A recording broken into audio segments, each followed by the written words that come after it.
हाय, हमारा लेक्चर 3 अभी चल रहा है, ये थोड़ा लंबा जाएगा। ठीक है, लेक्चर 3 में हमने आप पढ़ाना है मुझे लेक्चर 3 में हमको अभी पढ़ाना है आपको प्रोफेसर के.पी. चट्टोपाध्याय। ठीक है, उसके बाद लास्ट में आपको पढ़ाऊंगा कंस्ट्रक्टिव फेज में एन.के. बोस को। ठीक है, तो प्रोफेसर के.पी. चट्टोपाध्याय को देखते हैं। इनका जो कोड है वो कैसे याद करेंगे। इनका बेसिकली इनका जो मेन काम है वो रहा है जूट वर्कर्स पे। ठीक है, ठीक है, देखो जूट की जो खेती होती है वो होती है बंगाल में। ठीक है, मतलब वेस्ट बंगाल और आज का बांग्लादेश, आज का बांग्लादेश और आज का वेस्ट बंगाल, उस समय का बंगाल। तो उस समय बंगाल में खेती होती थी। तो के.पी. चट्टोपाध्याय ने ये दर्शाया है कि किस तरीके से जूट वर्कर्स की और उनकी फैमिली की, उनकी सोसाइटी के कल्चर्स में किस तरीके से इंटीग्रेट हुआ है। जूट जो है as a tool of culture किस तरीके से इन सोसाइटी में डेवलप हुआ है। अब इस चीज को ध्यान रखना, मैं कोड की फॉर्म में याद कर रहा हूं। अब चट्टोपाध्याय में चट है तो मतलब चटाई, किसकी चटाई, जूट की चटाई, तो ऐसे याद कर लो। ठीक है, तो प्रोफेसर के.पी. चट्टोपाध्याय ने काम किया है जूट वर्कर्स ऑफ बंगाल, इसको याद रख लेना। ठीक है, तो professor K P. Chattopadhyay was also associated with department of anthropology. ठीक है, Calcutta university. He initiated study and research on some unconventional areas like jute workers etcetera, not thought at that time. मतलब ये बहुत बड़ी बात है कि कोई ये सोचे कि किसी इंडस्ट्रियल या फिर किसी इस तरह के सेक्टर में, जैसे एक मीडियम एंटरप्राइज तो है एक तरीके की, जूट का कुछ व्यापार हो रहा है, जूट से कुछ प्रोडक्ट्स बन रहे हैं, उसमें आके आप रिसर्च कर रहे हैं। तो उस टाइम पे कि जब एंथ्रोपोलॉजी को बेसिकली हम समझते थे कि ट्राइबल्स की स्टडी, ठीक है, जंगल की स्टडी, विलेज के छोटे कल्चर्स की स्टडी, वहां पे आप इसको उठा के इस तरह के फॉर्म में ले आए कि अब हम जूट वर्कर्स के लाइफ में चेक करेंगे कि जूट उनके कल्चर में किस तरीके से इन्फ्लुएंस कर रहा है। तो बस यही था। ठीक है, not thought at that time, he played a key role in the study and research in social anthropology. ये तो आप डालेंगे लाइन है। ठीक है, तो प्रोफेसर के.पी. चट्टोपाध्याय का काम यही खत्म होता है, मतलब केवल जूट इनके बारे में डालेंगे। ठीक है, जूट एंथ्रोपोलॉजी में डालेंगे और बेसिकली कोई अलग से क्वेश्चन इनके बारे में बनेगा नहीं। ठीक है, तारक चंद्र दास के बारे में तुमको बताया था, बीपी। ठीक है, बीपी बताया था। बी क्या है बोलो, बंगाल फेमाइन, पी पूरम ट्राइब। ठीक है, और एल.के. अय्यर के बारे में आपको बताया मैंने, मद्रास रीजन। उससे पहले फ्यूरर हेमिल्टॉफ के बारे में क्या बताया बताओ, कोनियक नागा, चेचू, खोन, गोंड, केसी-केजी। ठीक है, याद हो गया, केसी-केजी, बीपी, चटाई, जूट, इतना याद हो गया। चलो अब आगे बढ़ रहे हैं, निर्मल कुमार बोस। ठीक है, तारक चंद्र दास के शिष्य का नाम बताइए, बताया था। ठीक है, देखो तारक चंद्र दास ने ट्रेन किया था सुरजीत सिन्हा को। सुरजीत सिन्हा का एक दिन वाइवा चल रहा था। उस वाइवा में एक फैकल्टी आई थी, उनका नाम था एन.के. बोस। ठीक है, तो NK. Bose department of anthropology Calcutta university जाते रहते थे, बच्चों का जो पीएचडी कर रहे हैं और जो मास्टर्स कर रहे थे एंथ्रोपोलॉजी में, उनका वाइवा लेने के लिए। ठीक है, तो एन.के. बोस की मुलाकात हुई सिन्हा से, सुरजीत सिन्हा से। सुरजीत सिन्हा ने आगे बहुत ज्यादा काम किया है इंडियन एंथ्रोपोलॉजी में, वो किस तरीके से करा है इनके बारे में पढ़ेंगे आगे। तारक चंद्र दास उनके ऑफिशियल गुरु थे, पर सुरजीत सिन्हा जब एन.के. बोस से मिले तो इनका परिचय, मतलब इनसे काफी ज्यादा प्रभावित हुए। ठीक है, इनकी आइडियोलॉजीज पे इनका ज्यादा ध्यान रहा। मतलब एन.के. बोस एक तरीके के इन्फ्लुएंशियल इंसान थे, इस तरह का उन्होंने इन्फ्लुएंस डाला सुरजीत सिन्हा पे कि उन्होंने एन.के. बोस पे लेके किताब लिख डाली थी। ठीक है, तो तारक चंद्र दास के स्टूडेंट है सुरजीत सिन्हा अपने ने एन.के. बोस को भी अपना गुरु माना था। ठीक है, तो निर्मल कुमार बोस एक बहुत बड़े इन्फ्लुएंशियल बंदे भी थे एंथ्रोपोलॉजी में, ये दर्शाना चाह रहा था। अभी आपको आइडिया नहीं होगा क्योंकि आपको सुरजीत सिन्हा नहीं पता है कि उन्होंने इंडियन एंथ्रोपोलॉजी में काम किया है, आपको बकवास सा लग रहा होगा। ये जो रिलेशन है ना, ये आगे बहुत ज्यादा इंपॉर्टेंट रोल अदा करने वाली है, आप समझेंगे कैसे, क्योंकि इन्हीं तीन लोगों ने एंथ्रोपोलॉजी में थ्योरीज में किस तरीके से इंटरफेरेंस दिखाया है आप समझेंगे। ठीक है, मतलब इंटरफेरेंस नहीं कहूंगा कि आइडियोलॉजीज का डिफरेंसेस आपको समझ में आएगा कि एन.के. बोस, तारक चंद्र दास, सुरजीत सिन्हा की किस तरीके की आइडियोलॉजीज से किस किस तरह के रिलेशंस ने किस किस तरह की केस स्टडीज को अलग अलग एंगल से दर्शा दिया है, ठीक है। तो इतना याद रखना कि एनके बोस एक इन्फ्लुएंशियल बंदे थे, ठीक है। चलिए अब आगे बढ़ते हैं। देखो एनके बोस के बारे में जानते हैं। ये एक गांधीयन बंदे थे, जैसे मैं बता चुका हूं। इनको जेल भी हुई है सॉल्ट सत्याग्रह में 1931 में।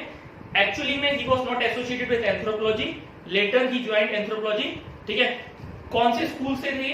He was associated with geography department of Calcutta university, but later पर उनका झुकाव एंथ्रोपोलॉजी के प्रति ज्यादा था, तो एंथ्रोपोलॉजी में भी काम करते रहे। देखो ज्योग्राफी को आप सेपरेट मत करके देखिए।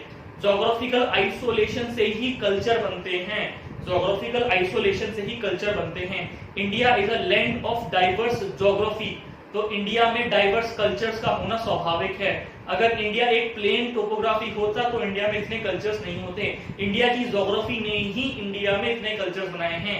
इंडिया में इतना रिवर सिस्टम है, इतना माउंटेनियस रीजन है, इतने बैरियर्स हैं, इतने जंगल हैं, इतने रेगिस्तान है, इसीलिए डिफरेंट डिफरेंट कल्चर है। हर टोपोग्राफी में इंसान अपने आप को अडेप्ट करने के लिए कल्चर के टूल्स बनाता है, और उन्हीं कल्चर्स के टूल की मदद से सिविलाइजेशंस बनती हैं। इस बात को याद रखना, ठीक है। तो एनके बोस ज्योग्राफी में रिसर्च कर रहे थे, और उन्होंने ये पाया कि ज्योग्राफी का ज्यादा इन्फ्लुएंस है कल्चर के प्रति, तो उनका झुकाव अपनी आइडियोलॉजी जिस पे वो स्टडी कर रहे थे वो झुक गया एंथ्रोपोलॉजी की तरफ, और फिर उन्होंने एंथ्रोपोलॉजिकल रिसर्च करी, इस हद तक करी कि आगे जाके एंथ्रोपोलॉजिकल सर्वे ऑफ इंडिया के वो डायरेक्टर तक बने। और उसके बाद उन्होंने इन्फ्लुएंस देना स्टार्ट किया। इंडिया में जो सोशो कल्चरल एंथ्रोपोलॉजी में रिसर्च चल रही थी उस पर उन्होंने काफी इन्फ्लुएंस दिया, ठीक है। हालांकि तो बंगाल रीजन के थे, तो इनका काम केवल बंगाल तक ही सीमित नहीं था, पूरे ऑल ओवर इंडिया में इनकी रिसर्च का इन्फ्लुएंस रहा है, और इन्होंने तरह तरह की रिसर्च पर भी अपना इन्फ्लुएंस डाला है। अब देखो ये गांधीवादी बंदा है, ठीक है, तो इनके काम को किस तरीके से याद रखेंगे। इन्होंने 3 किताबें छापी हैं, एक है हिंदू समाज गरन, ठीक है, इस किताब को लिखना। एक इन्होंने छापी है peasant life of India, peasant life of India, ठीक है।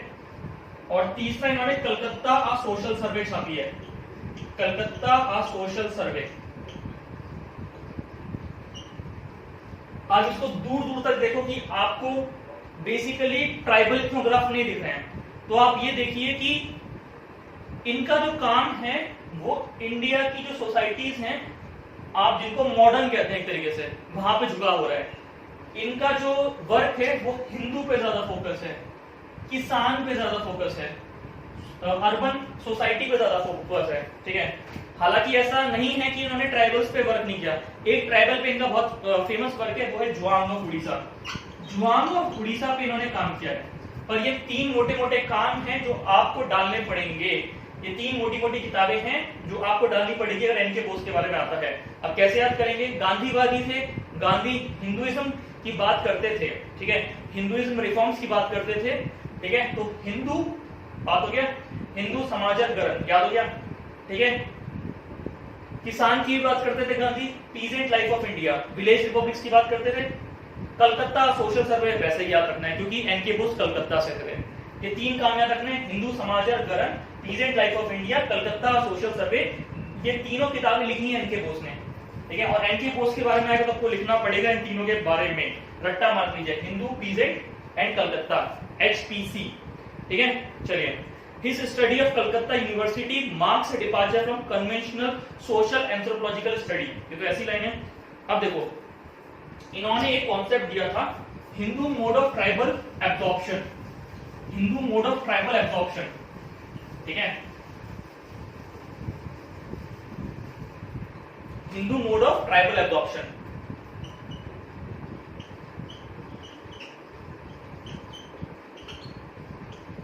इस कॉन्सेप्ट को याद रखना, ठीक है, Hindu mode of tribal absorption. इसका सेम मतलब वही है जो MN श्रीनिवास ने एक और बड़ा नाम एनालिटिकल फेज में, इंडियन एंथ्रोपोलॉजी की एनालिटिकल फेज में एक बड़ा नाम है MN श्रीनिवास। इन्होंने एक कॉन्सेप्ट दिया था संस्कृताइजेशन, संस्कृताइजेशन।